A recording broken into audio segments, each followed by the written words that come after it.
Okay, so today we are going to pull the back cover off this Pro 15. This is the one with the homemade connecting rod in it. I'm sure you guys know that by now, but maybe some of you don't. No idea. Anyways, moving on.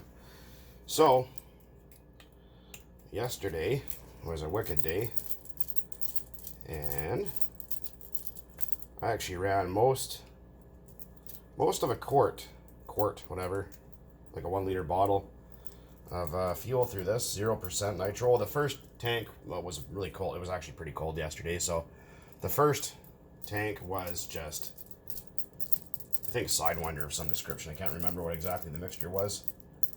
And then once that was finished, then I just swapped over and finished up that bottle of 0% that I had laying around. And obviously you guys seen it ran pretty good, and I was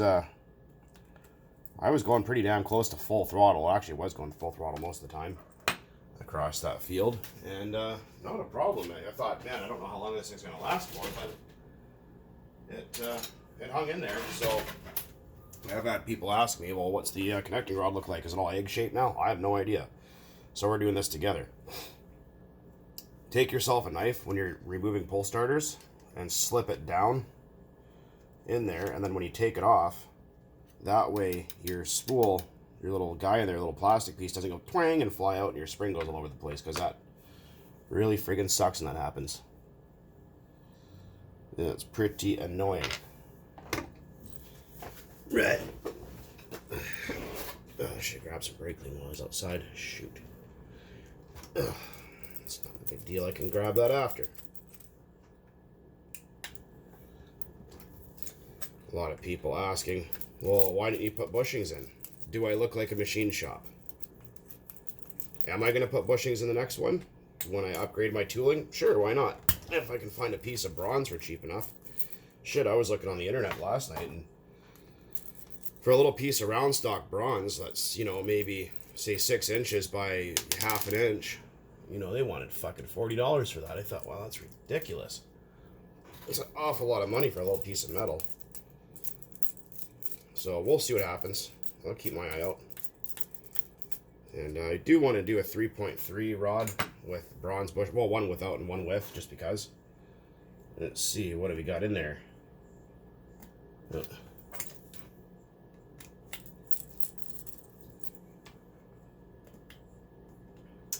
screw is just extra long today, isn't it? Okay. See. Yeah, I thought this thing might have just run for a few minutes and died to death after, but let's see what we got in there. Fucking things, man. Holy cow.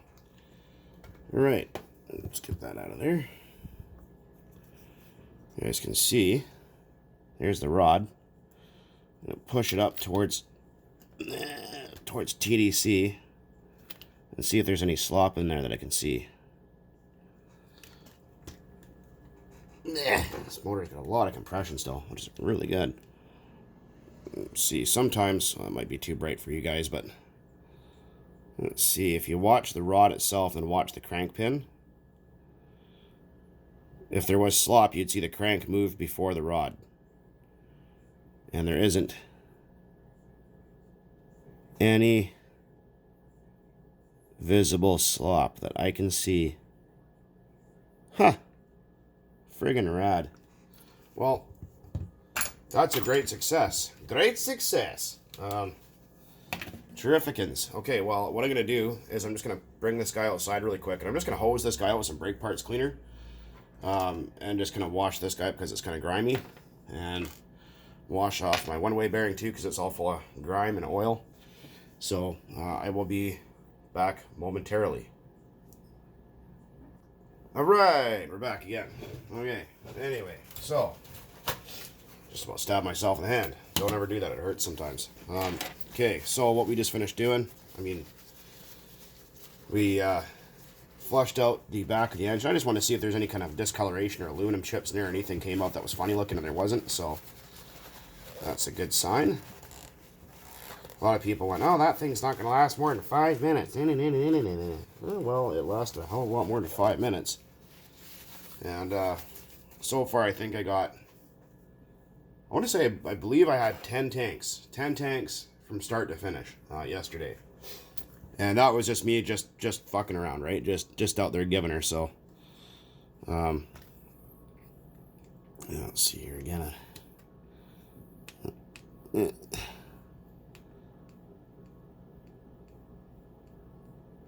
Yeah, nothing. Absolutely zero play. That's really good. Everything feels...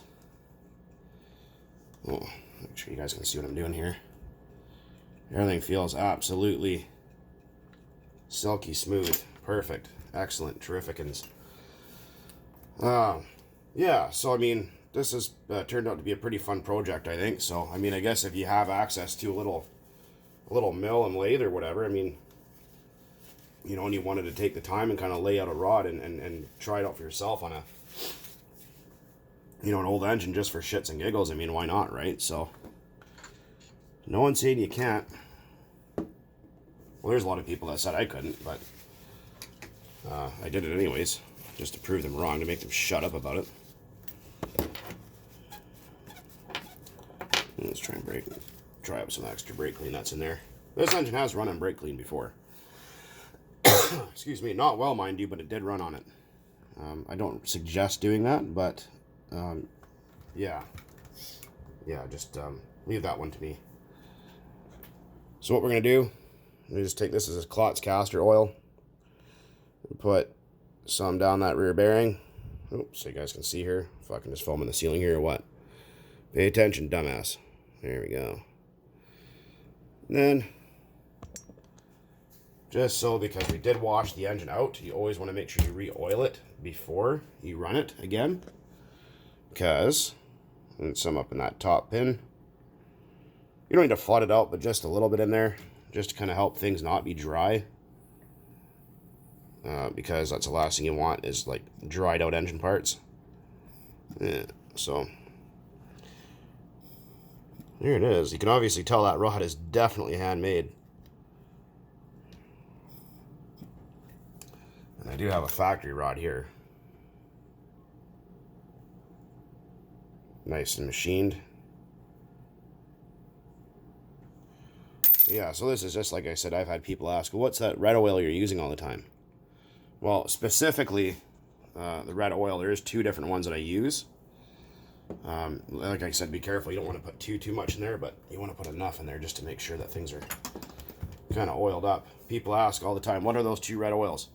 So I'm going to pause for a moment here, and I'll show you what the other stuff is. Most of you already know this, but for some of you that don't, well, I'm going to show you. So the oil I was just using was this. This is a Klotz caster oil, degummed. This is what I used to make my fuel with. This is excellent oil. There's the Klotz Super Technoplate, which has got caster and synthetic. And it's got mix ratios for glow engines and all sorts of stuff. I run 10% oil. So that's just what I like. You don't really need don't really need much more oil than that because it just doesn't do you any good. Okay, we're going to throw this guy back together. Make sure with the Pro 15s there is a thin little plastic gasket that goes here, and don't lose it, because if you do, well, shit's going to be a nightmare for you, because it's going to leak, have a big air leak on you. There we go. A lot of people, they lose it, don't realize it, and then can't figure out why their engine's leaking all over the place, and why it doesn't run good. Yeah, with a starter shaft, just push it and turn it. You'll hear it like click and then feel it, and it'll grab the crank so you can turn it over. Yeah, so I thought, okay, well, let's just have a look in there. I'm curious for myself, and I thought I'd share that with you fine people.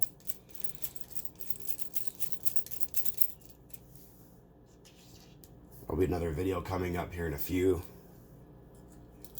about a question I get. Why do I burn 0% fuel? What's the meaning of it? What's the purpose behind it? So that's going to be a separate video by itself. But it will be up shortly after this one.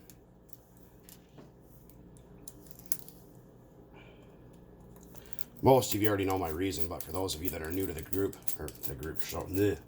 try that again. New to my YouTube channel, may not know the reasoning behind it.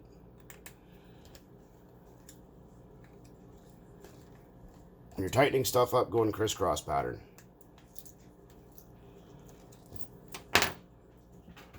Grab our one-way bearing here.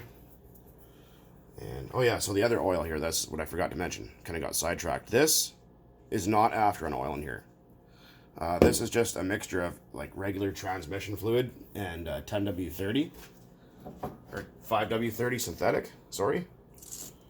And that's what I usually use to put my motors together with if they're going to be sitting for a while. I do use it as after-on oil as well. No issue. Just put a little bit of penetrating oil in that. I don't like to put too much oil on them because I notice they get gummy or they slip. So yeah, this is just 50-50 transmission fluid and engine oil. Works perfectly fine. It's not going to hurt nothing. As after an oil, it's, like I said, fine. I do also use like things like air tool oil or just transmission fluid is great. Won't hurt nothing. It's cheaper because when you go to a hobby shop and they want to charge you $9 for a 2-ounce bottle of after an oil, that's freaking ridiculous.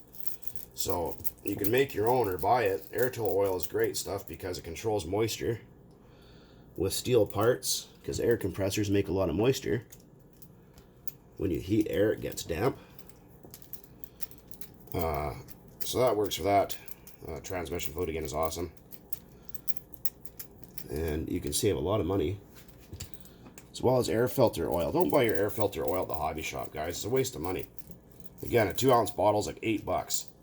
You can go and get yourself a 1-liter bottle of Bel-Ray air filter oil from any motocross shop for like $7. 1 liter versus 2 ounces, same price. All right. Feels excellent, just like it did before. Anyways, that's going to conclude that little bit of a vid for now. Thought I'd share that with you fine people. Hopefully you found that exciting or interesting in some way or another. And I'm going to sign off for now and make another vid. Until next time, guys. As always, thanks for watching. Keep on burning nitro out there.